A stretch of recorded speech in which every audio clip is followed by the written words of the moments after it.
莫看江面平如镜，要看水底万丈深。欢迎来到解密日记，我是超人。今天给大家讲述一个世界上拥有最短记忆的人。电影《初恋50次》影片的女主露西因为一场车祸头部受损，失去了记忆。每一天，男主都要想尽各种办法让她重新爱上自己。他们每晚告别，第二天早上又重新认识。对于他们来说，每一天都是初恋。可生活远比艺术来得更加精彩。现实中就有这样一个人，因为突发的疾病失去了记忆，从此他永远的被禁锢在几秒钟的短暂记忆里。他忘记了所有，但他妻子的相貌却永远的刻在了他的脑海里。让我们一起走进今天的故事。在英国伦敦一座漂亮的老宅里，一位老人每天早上醒过来都会穿戴得整整齐齐，然后坐到一架钢琴前面，伸出双手，熟练地演奏乐谱上的曲子。之后他翻开日记本，日记上只有短短几行：上午8点31，我第一次醒了过来，我还活着。过了几分钟，他又打开了日记本，接着之前的内容又一次写下：上午9点06，我第一次醒了过来，我真的还活着。又过了一会儿，他再一次拿出那个日记本，继续写着：上午9点45，我第一次醒了过来，惊讶自己还活着。就这样反反复复，这本既枯燥又乏味的日记，他一写就是30多年。这位老人，他是英国著名的音乐指挥家克莱夫·韦林。他这样奇特的举动，只是因为克莱夫是世界上最严重的失忆症患者。今年已经82岁的他，整个人生只剩下7秒钟的记忆。克莱夫患的失忆症非常独特且神秘。大部分失忆症患者都是逆行性失忆症，即忘记的都是患病前发生的事儿，而另一种顺行性失忆症则会忘记患病之后发生的所有事儿，就如同脑海中装上了一个自动格式化的按钮，记忆随时都会清空为零。而克莱夫同时患上了这2种失忆症，他忘记了患病前的事情，而患病后发生的事情也不会建立起任何记忆。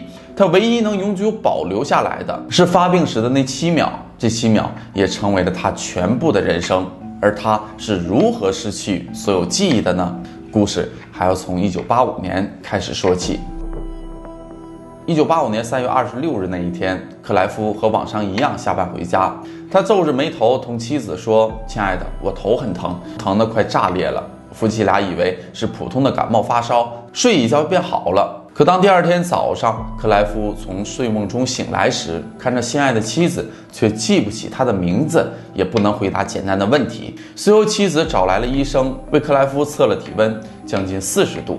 医生也认为只是流感和睡眠不足暂时的导致了这种莫名的情况。随后开了些退烧和安眠药后，嘱咐妻子说，安眠药可以让他好好的睡上8个小时，这段时间你可以继续工作，不一定要在家里陪他。于是妻子就放心的去上班了。可当妻子晚上下班回家时，却发现丈夫并未躺在床上，床单上只留下被揉成一团的睡衣。克莱夫过去常常吹嘘自己从不生病，但这一次疾病却来得如此突然。随后妻子接到了警察打来的电话，说克莱夫在警局，他忘记了回家的路。那时妻子和警察都完全不清楚克莱夫究竟出了什么问题。随后夫妻2人来到了位于伦敦帕丁顿区的圣玛丽医院。11个小时后，医院的医生告诉妻子，克莱夫患上了一种单纯疱疹病毒性脑炎，这种病毒正在吞噬并破坏着他的大脑，导致出现了记忆力严重减退。虽然这种病毒普遍潜存于大多数正常人的体内，往往只是在免疫力下降等特殊的情况才会出现疾病，一般都是在嘴角聚集，引发炎症和水泡。但在克莱夫的体内，这些病毒跑进了他的大脑，导致他的大脑出现严重的水肿。巨大的颅内压很快造成了颅脑的损伤，并且这种损伤在他到达医院前就已经开始了。病毒像风暴一样将克莱夫整个大脑搅了个天翻地覆，其中几乎完全损毁的是海马体部分。这个海马体是维持和储存记忆的关键部位。医生采用了抗病毒药物治疗，缓解了克莱夫的大部分神经精神症状，但海马体的损伤却是不可逆的。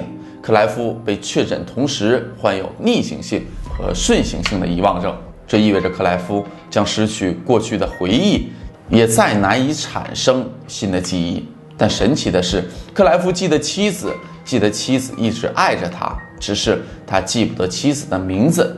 克莱夫不知道自己体内究竟发生了什么。对他而言，他总是在一个陌生的地方，身边都是陌生人，能看到妻子对他来说是一种莫大的慰藉。他知道自己并不孤独，他的妻子还关心着他。每当他看到妻子的出现，他都会跑过来紧紧抱住妻子，依偎在他身上啜泣，好像是许久未见后的一次幸运的重逢。接着他会说，我以为我死了，我什么都记不起来了。如果妻子稍微离开一会儿，比如去趟厕所，去找护士谈话，等妻子再次回来，他又会像久别重逢一样欣喜若狂。对于普通人而言，在同一个人面前一遍又一遍地表现出不减的激动与喜悦，实在是太难了。但克莱夫却能够维持这种激情。在妻子的鼓励下，克莱夫本能地用写日记的方式记录每一天。在无数个短暂的7秒里，克莱夫一遍遍用笔记录着自己能记住的一切。30多年来，他厚厚的日记本上出现了无数的时间节点，每一个时刻后面，克莱夫都认真记录着他记得的一切。我第一次醒来，我还活着，我有妻子和孩子，我爱妻子。7年的时间过去了，这段时光是妻子最难熬的日子。妻子对记者说，从某种意义上说，克莱夫就像从来没来过这个世界，他变成了一个完全陌生的人，而我成了一个活寡妇。失忆症的人有很多，可我的丈夫却成了世界上失忆最严重的那个人。他的人生只剩下那7秒的记忆。1992年，妻子选择了重新过自己的生活，在别人的代理下，克莱夫夫妇完成了离婚手续。克莱夫的亲人和医生都不希望他知道这个消息，而克莱夫本人也无法维持这种记忆。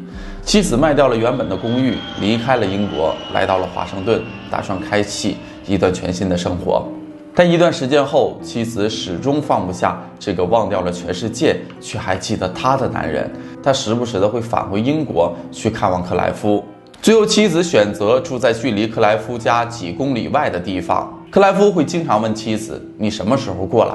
当妻子犹豫不决时，他反而会安慰妻子说自己一切都好，非常理解妻子需要一些属于自己的时间和空间。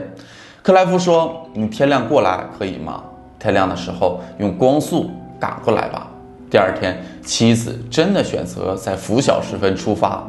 当妻子进入克莱夫家门前时，他已经站在玄关处，似乎等了很久。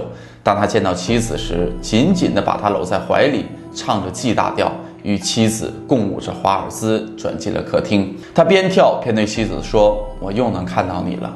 之后，他为妻子沏了一杯咖啡，他知道咖啡杯和牛奶存放在哪里。妻子带着他外出兜风，返回时他也意识到快要到家了，松开了安全带。几个小时后，妻子回到了自己家中，打电话告诉克莱夫已平安到家。可他似乎又忘记了刚才的一切。他问妻子，你什么时候来？快用光速赶过来吧。妻子说，我刚从你那边回来啊。克莱夫说，真的吗？那你天亮可以过来吗？2002年复活节那天，克莱夫与妻子盛装打扮，在前妻和孩子以及家人的祝福下，重新举办了婚礼。克莱夫虽然不知道大家都在做什么，但他依然非常开心地享受着。晚上回到克莱夫家里，尽管那晚妻子没有离开，并与克莱夫睡在一张床上，但他总是频繁地醒来，每次都试图去辨认躺在他身边的人究竟是谁。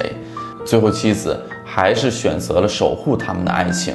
于他来说，岁月在，你我都在，这就是幸福。克莱夫忘记了所有，包括妻子的名字，却始终记得妻子的样子。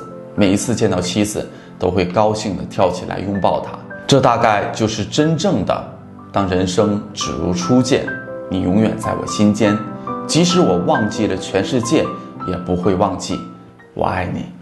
好了，这就是本期解密日记的全部内容。喜欢的朋友记得点关注，我是超人，我们下期再见，拜拜。